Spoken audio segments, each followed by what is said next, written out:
What if I told you the biggest thing stopping you from starting a business isn't your bank account? What if the only real investment you need is your time and maybe just a little bit of courage? All right, let's break this down because today we are diving into a practical guide for launching a startup with literally $0. You know, the biggest myth in business, the one we hear all the time, is that you need money to make money. We're told we need this perfect business plan, a huge loan, or some deep-pocketed investors before we can even begin. But honestly, that's just not true.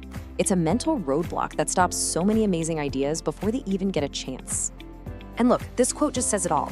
I mean, think about it for a second. Craigslist, that started as a simple email list between friends. WordPress was just a personal blogging tool, and now it runs, a massive chunk of the internet?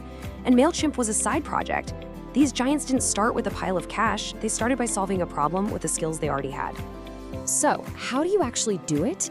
Well, we're gonna walk through a really simple 3-step plan.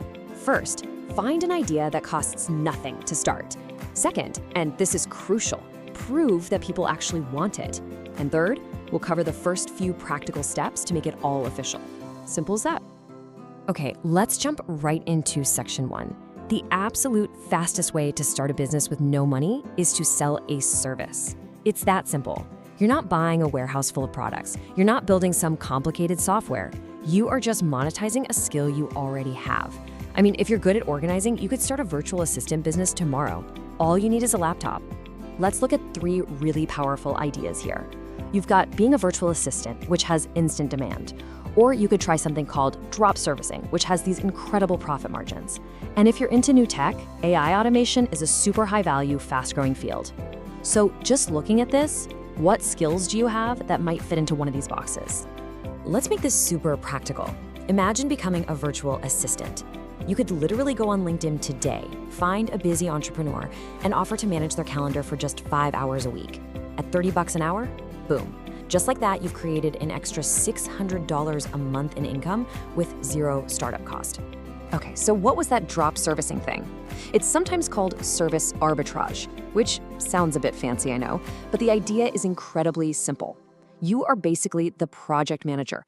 You find the client and sell the service, but then you hire a talented freelancer to actually do the work. Your value and where you make your money is in finding the client and making sure the job gets done right. And here's a perfect example of that in action. You sell a website design package to a local shop for, say, $1,500. Then you hop on a platform like Upwork, find a great developer, and pay them $700 to build it. You manage the whole process, and you walk away with an $800 profit. You just made money on a skill you don't even have yourself. Pretty cool, right? Okay, you've got your idea. Now we've come to the most important part of this entire explainer, validation. This is the one step that separates the successful businesses from the ones that just fizzle out. You have to prove people actually want what you're selling before you pour a bunch of time into it.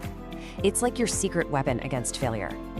Now, why am I making such a big deal about this? Because this number right here, a staggering 42% of startups fail for one simple reason: they build something nobody wants. Validation is your insurance policy against becoming just another one of those statistics. This quote from 22nd Century Frontier absolutely nails it. See, validation isn't about getting hyped up on your own idea. It's a cold, hard process to find out if your idea is a dud. Right now, while the cost of being wrong is basically 0, it's about killing bad ideas fast. So how do you do it? It's really just 4 simple steps. 1, define the problem you're solving. 2, and this is the big one, talk to people. Talk to potential customers. Don't worry about someone stealing your idea. That almost never happens. The real risk is building something in silence. 3, check out your competition. And 4, look for signs of interest, like someone giving you their email, not money. So once you've proven people want your idea, it's time to make it official. Now, this part can feel a little intimidating with all the paperwork and stuff, but I promise it's actually pretty straightforward. First thing you need is a business structure. Now, using New Zealand's model as an example that's common everywhere, you basically have 2 simple options: sole trader or a company. A sole trader is like being a one-person band. You are the business. A company, on the other hand, is like a full band. It's a totally separate legal thing, which gives you more protection. Just do a quick search for the rules in your area to see what makes the most sense for you.